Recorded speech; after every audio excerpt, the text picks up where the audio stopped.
사사기 말씀을 읽고 있습니다.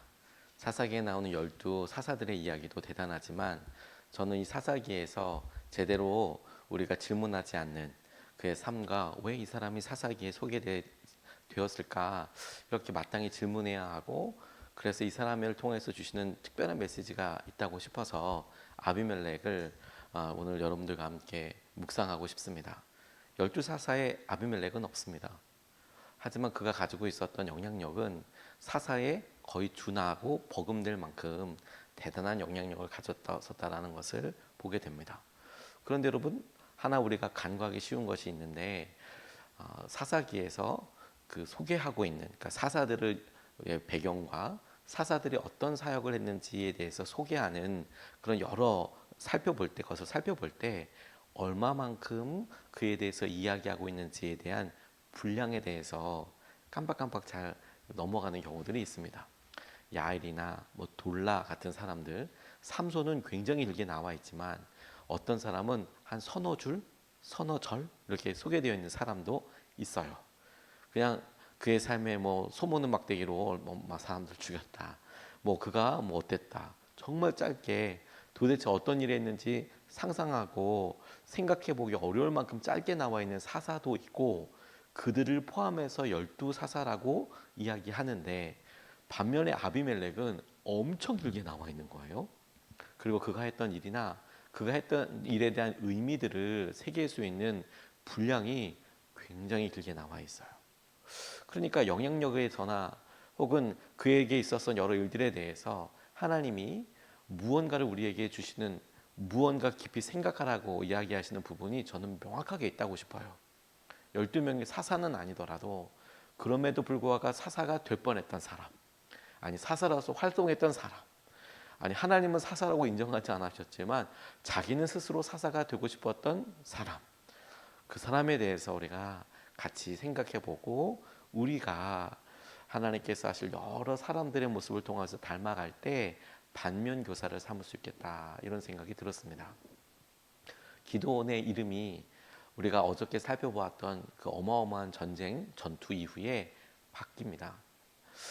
그 전쟁을 과정 겪기 전에 그가 아버지가 섬기던 우상을 깨서 회파하는 일이 생기는데, 그래서 그 아버지가 그런 일을 놓고 주위 사람들에게 이런저런 이야기를 들었을 때, 그가 바알을 직접 쳤으니까 바알이 그에게 직접 해를 혹은 어떤 일을 가할 것이다, 그의 아버지가 그렇게 이야기해요, 지혜롭게. 그래서 이름이 샥 바뀝니다. 여룻바알, 이렇게 이름이 바뀌어요. 그래서 기드온과 여룻바알은 같은 사람입니다. 근데 이름이 그렇게 바뀌고 이 전쟁이 쭉 진행이 돼서 큰 승리를 경험하고 난 이후에 이스라엘 백성들이 어떻게 기드온에게 이야기하냐면, 우리의 왕이 되어 달라고 이야기해요. 우리를 다스려 달라고 이야기해요. 그런 의미로 이야기합니다. 그런데 기드온이 딱 잘라 말했어요. 그렇게 하지 않겠다고, 너희들 다스리지 않겠다고, 이렇게 이야기하고 넘어갑니다. 여기까지는 굉장히 좋아 보여요. 하지만 안타까운 것은 이 기드온 혹은 여룻바알이라고 하는 사람이 그렇게 분명하게 단정 짓고 난 이후에 그의 삶에 남겨진 여러 일들을 보면 고개를 가늠하게 되는, 왜 이랬을까라고 이해가 되지 않는, 그가 했던 그런 단호한 행동들에 비해서, 하나님이 그에게 보여주신 것에 비해서, 혹은 그에게 소심하고 그가 전쟁을 피하려 하고 이런 여러 일들을 놓고 봤을 때 그의 마음이, 그 행동에 보여줬던 일들이 굉장히 의심스러운 일들이 있는 거예요. 첫 번째는 뭐냐면 그가 자녀를 70명이나 뒀다는 거예요. 70명, 71명. 오늘 여룻바알 형제, 아비멜렉이 형제 70명을 죽였다고 했는데, 그 말은 그들이 다 여룻바알의 아들이라는 거잖아요. 기드온의 아들. 그렇게 많은 사람을 가졌다라는 것은, 아들을 가졌다는, 자녀를 가졌다라는 것은 고개를 살짝 가늠하게 하는 것이죠. 70명, 야곱보다 더 많네, 훨씬 많네, 이런 생각을 그냥 전 자연스럽게 보게 됐고, 또 하나 그의 아들의 이름을 짓는 데에서 또 고개를 갸웃하게 해요. 그게 뭐냐면 이름이 아비멜렉이라고, 기드온의 아들이거든요. 그 기드온의 아들 아비멜렉을 이름이 뜻이 무엇이냐면 내 아버지는 왕이다라는 뜻이에요. 아비멜렉의 이름 뜻이 내 아버지가 왕이다. 그러니까 기드온은 본인이 왕이나 그런 걸 다스리기 싫어했는데 정작 그의 아들 이름을 아비멜렉이라고 지었단 말이죠. 그러니까 내 아들이 내 아버지는 왕이야. 이렇게 이야기하면 거꾸로 그 의미를 생각해 보면 기드온 곧 여룻바알이 왕이다라는 의미와 맞을 수도 있거든요. 그래서 고개를 가웃하게 되는 거죠. 왜 이럴까? 이제 그런 일들 가운데 여룻바알이 오늘 우리에게 소개가 되고 있습니다. 저는 이것이 기도원의 속마음일지 어떨지는 몰라도 안타깝게도 믿음으로 승리했던 이런 화려한 일들 가운데 우리가 어디에 무게중심을 가져야 하는지에 대해서 분명한 울림과 또 이 아비멜렉을 통해서 우리가 기도해야 될 부분을 보여준다고 싶어요. 첫 번째, 이 아비멜렉이 잡으려고 했던 기회, 오늘 기회를 붙잡으라고 놓치지 말라고 이야기했는데 그가 붙잡으려고 했던 기회가 눈에 보입니다. 그게 뭐냐면 스스로 왕 되는 거예요. 스스로 사사가 되는 거예요. 그가 잡으려고 했던 것은 바로 그것이었습니다. 아버지 기드온은 무슨 이유인지 모르겠는데 아버지 여룻바알은 무슨 이유 때문인지는 모르겠으나 아니 왜 다스리려고 하는 이스라엘 사람들의 청을 왜 거절해? 그걸 왜 안 하려고 하는 거야? 라고 생각했는지 그가 스스로 여러 사람들을 특별히 세겜 사람들 찾아가서 설득하고 자기를 도와서 자기가 왕의 수준에 이르게 돼요. 22절에서 24절 말씀이 이렇게 설명하고 있습니다. 아비멜렉이 이스라엘을 세 해 동안 다스렸다라는 의미가 바로 그 의미입니다. 그때 하나님이 악령을 보내셔서 아비멜렉과 세겜 성읍 사람들 사이에 미움이 생기게 하시니 세겜 성읍 사람들이 아비멜렉을 배반하였다. 하나님은 아비멜렉이 여룻바알의 아들 이름명에게 저지른 포악한 죄가를 이렇게 갚으셨는데 자기의 형제들을 죽인 핏값을 아비멜렉에게 그리고 형제들을 죽이도록 아비멜렉을 도운 세겜 성읍 사람들에게 갚으신 것이다 라고 이렇게 설명하고 있습니다. 아비멜렉이 이런 말도 안 되는 잔혹한 일을 잔인한 일을 했을 때 세겜 성읍 사람들이 도와줘요. 오히려 그들에게 이야기합니다. 너희들이 70명이나 되는 그런 리더들 갖는 게 더 편하겠냐? 한 사람 데리고 있는 게 편하겠냐? 그러면서 동생과도 또 긴 이야기가 나옵니다. 뭐 가시나무에서 불이 나오고 뭐 이런 이야기를 하면서 빗대어서 이제 아비멜렉에 대해서 이야기하는 장면도 나와요. 길게 소개되어 있습니다. 자, 그런데 지금 그가 이스라엘 세겜 사람들이 이 아비멜렉을 도와서 70명이나 되는 사람들을 죽였다. 이런 이야기가 나와요. 그리고 하나님께서 그들 사이에 악령을 보내셔서 관계가 틀어지게 되셔서 이제 어려움을 겪게 되었다라는 것이죠. 그를 왕으로 세우신 사람들로부터 오히려 그들이 뒤를 돌아서게 되자 아비멜렉에게 가장 강력한 어떤 가시, 가장 강력한 위협이 되었어요.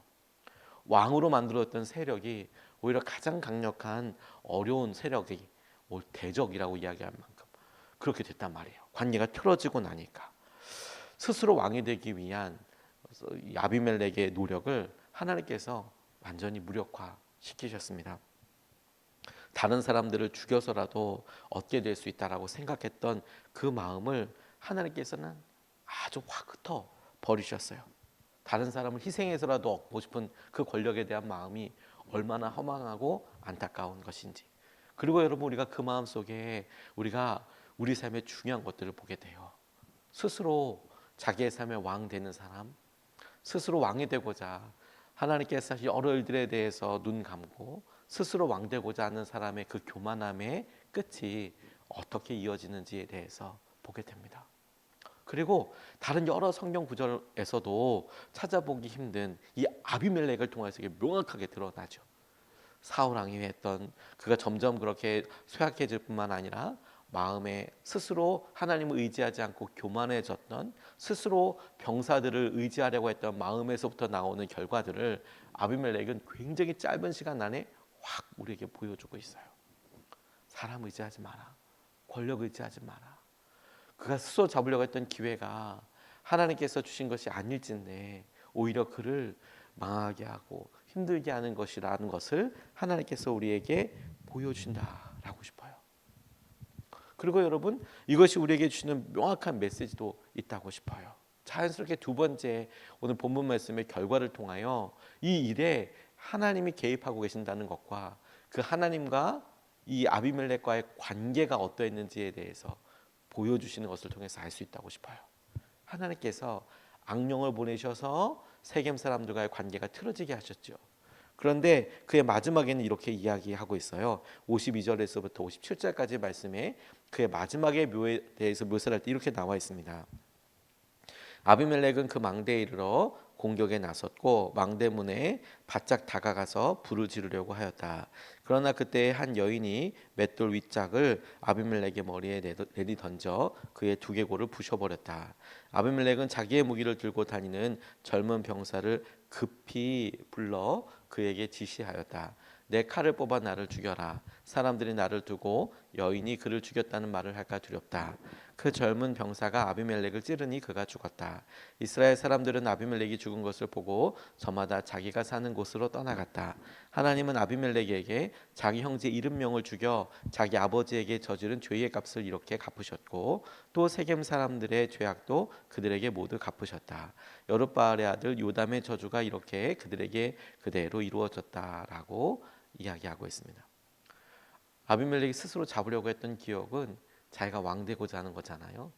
근데 거꾸로 그에게 일어난 이 마지막을 보면 그가 붙잡지 못했던 기회, 놓쳤던 기회가 무엇이냐? 하나님께서 세우신 사사가 될 수 있는 기회를 놓쳤어요. 사사가 될 수도 있었어요. 하지만 하나님 없는 삶이 그의 삶을 유지시키지 못했습니다. 여기가 되게 굉장히 중요하다고 저는 말씀을 읽으면서 이렇게 묵상하게 됐어요. 그가 스스로 교만하여서 뭘 하려고 했다. 우리가 어떤 일을 하려고 할 때 보일 수 있는 연약함의 모습이라고 싶어요. 근데 정작 그 일을 할 때 그 일을 이루시는 일이 하나님이시잖아요. 근데 그 하나님이 없는 삶이 그가 가지고 있었던 마지막이 얼마나 어렵게 만들었는가 하는 것이지요. 특별히 그가 사사가 되려고 했다는 거예요. 사사가. 그의 아버지가 했던 대로 다스려 보려고 했다는 거예요. 사사는 하나님의 음성을 듣고 하나님의 명령을 따라서 재판하는 사람입니다. 사사는 왕이 설 때까지 사사, 영어로 보면 저지라고 나와 있는데요. 이 재판관이란 뜻이에요. 판관이란 뜻이에요. 그래서 공동 번역이라는 성경을 보면 사사기라고 나와 있지 않고 판관기라고 나와 있습니다. 저지라는 그런 판단하는 사람이라는 뜻이거든요. 그래서 사사들이 뭘 했냐면 드보라에 대해서 설명이 나와 있을 때도 사람들이 그에게 오면 하나님의 말씀대로 다스렸어요. 재판을 내려줬어요. 이렇게 하는 것이 옳다. 저렇게 하는 것이 옳다. 그리고 사사는 특별했던 것이 특별한 어려움 앞에 있을 때 그런 하나님께서 주시고 세우신 권위를 통해서 사람들을 모으고 전쟁을 하기도 했습니다. 그러니까 왕이라고 하기는 그렇지만 하나님께서 어떤 시기, 어떤 일, 그 일이 어떤 사람을 두고 하나님의 일을 이루실 때 하나님께서 선택하시고 붙잡으셔서 그 일을, 그 사람을 대하도록 하시는 하나님의 대안이었을 뿐만 아니라 이스라엘 백성들에게 하나님의 뜻이 전달되고 유지되도록 돕는 그런 사람이었다라는 거예요. 근데 온통 강조되고 있는 게 뭡니까? 지금 이스라엘의 왕은 하나님이시고 하나님이 직접 이스라엘 백성들을 다스리시는데 그 일을 하도록 부름받은 사람들의 사사인데 아비멜렉에서는 그 중에서 뭐를 가로하고 뭐를 쏙 빼놓고 있는 겁니까? 하나님. 스스로 하려고 하고 스스로 다스리려고 하고. 그래서 정작 그가 기회를 잡은 것 같지만 하나님을 빼놓고 그의 삶에 움직이려고 하는 이것을 통해서 그가 놓친 것은, 기회를 붙잡지 못했던 것은 정작 그가 하나님의 뜻대로 오히려 겸손하게 하나님을 찾고 구했을 때에 붙잡을 수도 있었던 사사가 될 수 있는 기회, 혹은 그가 그의 삶에서 하나님의 말씀대로 순종할 수 있는 기회, 이런 것들을 싹 다 놓쳐버렸어요. 그가 이렇게 싸우려고 했던 이 과정을 한번 생각해 보면 이 데베스라는 곳에 가서 전쟁을 시작했을 때 데베스 성읍에 샀던 사람들이 망대로 다 가서 숨었다. 그래서 전쟁을 하려고 할 때 당시는 우리 공성병기라고 하는데 성이나 망루를 이렇게 점령하려고 할 때 지금처럼 미사일이 날아가는 것이 아니고 사다리를 올리고 뭐 바깥에다 불을 지르고 뭐 이런 식의 방법이었습니다. 그때는 무기가 뭐 대단한 게 있었던 것이 아니니까요. 그런데 지금 이제 전쟁이 시작되면서 그 앞으로 가서 이제 불을 지르려고 했던 거예요. 그러면 그 불이 나서 망루가 동그랗게 혹은 뭐 네모나게 되어 있는 거니까 불이 사방에서 나버리면 그러면 그 안에 있는 사람들은 다 죽게 되잖아요. 근데 전쟁을 그렇게 하는 것이죠. 안에 들어가기가 쉽지가 않으니까. 높아버리면 그 안에 들어갈 수 있는 방법이 갑자기 전쟁하다 말고 사다리를 구하는 것도 쉽지가 않고, 그렇지 않으니까 이제 불을 지려고 하는 그때에 위에서 돌을 던지는, 그 돌을 던지는 것도 맷돌짝을 던졌다고 이야기하는데, 그걸 맞고 그냥 그대로 죽게 되는, 죽음으로 이르게 되는 과정을 보게 되는 것을 봅니다. 정말 안타깝죠. 그의 전쟁이 승리하는 것처럼도 보였어요, 처음에. 하지만 한순간에 하나님께서 그에게 이런 안타까운 결과를 마주하게 하셨어요. 하나님께서 아비멜렉을 통해서 우리에게 보여주고자 하시는 것이 도대체 뭘까요? 하나님이 선택하셨던 그 많은 사람, 그리고 그 12명의 사사들 중에서는 뭐 성령이 충만했다, 하나님의 말씀에 뭐 붙잡혀서 뭘 했다, 이렇게 소개가 안 나와 있는 사람들이 더 많아요. 삼손처럼 특별하게 하나님의 영이 임했다 이런 표현이 나와 있는 사람이 거의 없어요. 뭐 기드온 뭐 몇몇 사람 없고요. 오히려 많은 사람들은 정말 왜 뽑았지 이 사람을? 이 사람은 도대체 왜 사사가 된 거야? 설교를 하는 사람한테 굉장히 참 곤란하게끔 설명도 엄청 짧아요. 그런 사람들이 많은데 아비멜렉에 대해서 이게 쭉 길게 얘기하면서 하나님께서 우리에게 명확하게 하시고자 하시는 메시지가 우리에게 있다는 거예요. 하나님께서 우리를 쓰시고 선택하시고 부르시고 그 하나님께서 하실 계획대로 이루신다는 거예요. 각자마다. 하나님께 쓰임받는 것은 하나님이 결정하시는 것이죠. 하나님께 순종할 수 있는 기회를 놓쳐버린 거예요. 스스로. 교만하여서. 욕심으로 인하여서. 그리고 그 욕심이 얼마나 대단한지 사람들, 가족들까지도 다 죽일 수 있을 만큼의 그런 안타까움이었던 거죠. 우리의 마음속에 하나님께서 하시는 일을 아비멜렉을 통해서 볼 수 있어야겠다라는 생각을 들었습니다. 어떻게 보면 외적으로는 아주 승승장구하는 것처럼 보이는 아비멜렉이 스스로 사사가 될 수 있어? 스스로 거기까지 올라갈 수 있어? 라고 생각했던 이 아비멜렉이 하나님께서 아니야 라고 보여주시는 하나님의 반면교사로서 가장 길게 그리고 중요하게 우리에게 하나님께서 보여주시고 도전하여 주시는 모델이라고 싶어요. 하나님 없는 삶이 그를 비참하게 만듭니다. 그리고 안타깝게도 우리에게 이런 면 하나를 더 기도하게 해요. 제가 이렇게 긴 설명했던 것이 무엇이냐면 하나님 없는 삶이 그를 비참하게 만들었다라고 이야기할 때 저는 자녀들에 대해서도 정말 열심히 기도해야겠다는 생각을 하게 됐어요. 오늘 아비멜렉이 이렇게 길게 소개되어 있는 이유는 아비멜렉 때문이기도 하지만 사실 기드온 때문이기도 하거든요. 여룻바알 때문이기도 하거든요. 그가 가졌던 그 마음이 나중에 어떻게 자녀에게 전달되는지, 그리고 그 자녀는 아버지의 뜻을 잘 따랐는지 생각할 것들이 참 많죠. 다스리지 않겠다고 해놓고 네 아버지는 왕이다라고 이렇게 이름을 적어놓질 않나. 70명이나 되는 사람들을 이렇게 자녀들을 낳질 않나. 그러니 그 가운데 서로 싸우게 하지 않나. 이런 일을 보면서 간접적으로 보게 되는 겁니다. 하나님, 우리 자녀들이 하나님께서 은혜와 마음대로 우리가 우상을 회파하고 여룻바알처럼 그렇게 설 수 있겠지만 그게 끝이 아니라 하나님, 우리 자녀들이 하나님의 은혜와 마음대로 설 수 있도록 붙잡아 주십시오. 붙잡아 주십시오. 하나님 이끌어 주십시오. 이런 기도로 자연스럽게 이어지게 되겠다고 싶어요. 외적인 성공과 그래서 여룻바알처럼 우리가 그렇게 믿음의 삶이 되는 것도 중요할 수도 있고 우리 자녀들이 아비멜렉처럼 처음에 융성하고 그렇게 하는 것도 중요할 수 있지만 결국 하나님을 붙잡을 수 있는 기회를 놓친다면 그러면 모든 것을 잃게 될 수 있겠구나. 외적인 성공보다 하나님께서 우리에게 주시는 이 기회를 우리가 꼭 붙잡아야겠다고 싶습니다. 두 가지 말씀을 같이 나눴는데요. 첫 번째, 스스로 잡으려고 했던 기회, 내가 스스로 왕이 되고 내가 스스로 무언가를 이루려고 할 때 그 길에 하나님 계신가? 하나님 함께하고 계시나? 이거 중요한 질문이라고 싶어요. 우리는 뭘 희생하려고 하고 있나? 뭘 희생하면서까지도 그 일을 이루려고 하고 있나? 그걸 통해서 두 번째, 하나님께서 우리에게 하나님을 의지할 수 있는 기회를 주신 거구나. 하나님께 기도할 수 있는 기회를 주신 거구나.